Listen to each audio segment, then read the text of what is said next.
y'all. Hey. It's Sarah from the library. And also Alantha from the library. Oh my goodness gracious. Guess what we have to talk to you about again? It's books. It's books. It's always books. It's always books. I mean, sometimes it's cats. That's true. Sometimes it is cats. That's always a valid guess. But today, it's books. So, friends, here we go. Alantha, do you have a book to tell us about? I do. So I'm super excited about this book. It is called Fake Mustache, or I have to turn it around because the title's really long and I'll never remember it. Or How Jodie Rodeo and Her Wonder Horse and Some Nerdy Kids Saved the U.S. Presidential Election from a Mad Genius Criminal Mastermind. So this book is by Tom Angleberger, who also wrote the Origami Yoda books, which are funny and delightful and wonderful. And this book, I listened to the audiobook in my car, and I was laughing hysterically in traffic to the point where I was snorting, and I was very grateful that I was in my car alone.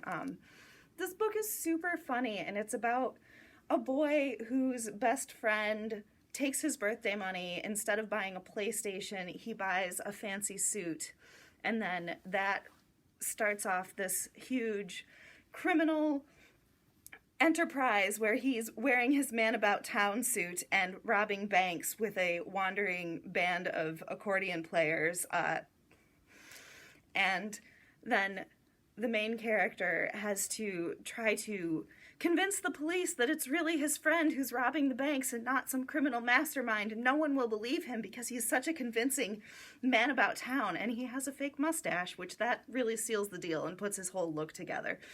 And then Jodie Rodeo was a TV star like Hannah Montana, but a little bit different. Oh, it's just, there's so many weird bananas things in here, and it's so, so funny and good. I highly, highly recommend. I mean, you sold me, Alantha. I feel like that it's so hard to describe that plot without sounding a little bit unhinged, but it's really, it comes together. It's delightful. I mean, it sounds quirky and bizarre enough that it sounds perfect for me. I love it.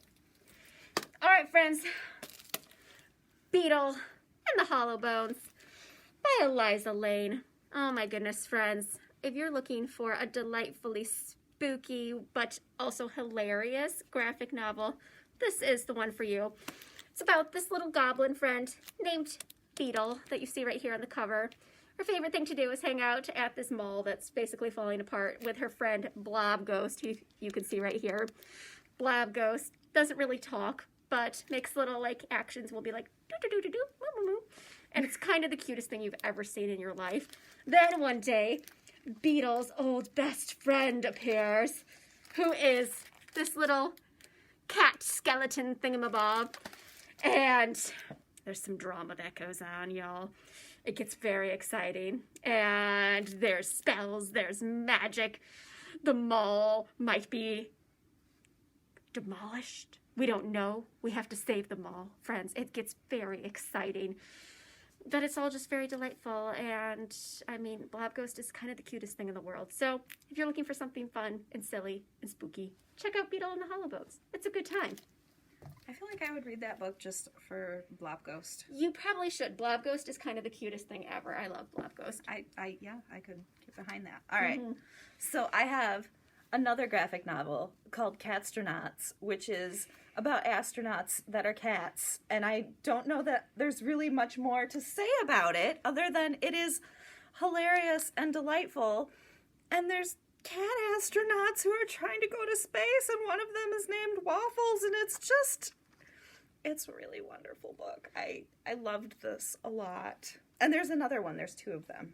Friends, it is the cutest series ever. I have a sticker of one of the cats on my computer because it looks like my cat that I have at home. It is extra adorable. Please read that series. It's so cute. So cute. And speaking of so cute pandas. Look at these pandas. Oh my goodness gracious.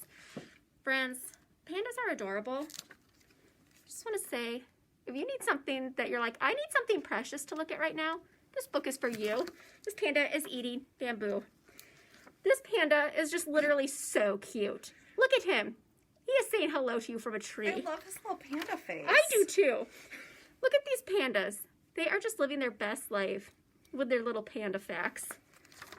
This panda is sprawled out on the ground. holding his little foot.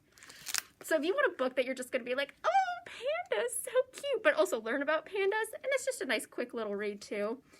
So cute, pandas. Oh, it's a National Geographic. It's National Geographic, so you know it's legit and it's full of good facts. I like their little facty books. I do too. Yeah, that's a good pick. It's adorable. All right. I'm sorry, I didn't mean to. No, it's very cute. All right, so this is the last one, a little more serious. So this one is called Other Words for Home by Jasmine Warga, and this is about a girl who is a Syrian refugee and comes to live in Cincinnati, Ohio, in the United States. And this is a novel written in verse, so it's a really, just basically a long poem, which I like because I can read them faster. And also, I just really like poetry. I think it speaks to me on a deep level. But this is a really lovely story about this girl and her experience as an immigrant in the United States, and 100% worth reading. Super good book. Oh, I love novels in verse. So Same, good. yes. So good. Friends, my last one that I have for you is Michael Bay and The Prisoner of Cell 25 by Richard Paul Evans. Check out that electricity crackling there. Very good. It's very good. It's part of a series. It's about this teen named Michael, and he has got some secret powers. And because of that, he has got to move around the country whenever his secret powers are discovered. And so one day he finds out that one of his classmates also has secret powers. And together they discover there's this whole society that's trying to find people like them. And things get really intense. And they go on the run, and they have to try to discover the society and figure out what they're doing. And it's super, super awesome, and I love it. It's very good. Check it out. I highly recommend it. I also own it because it's that good. It's good. And that's what we have for you today, friends. Good stuff. All right, we'll see you next time. Bye.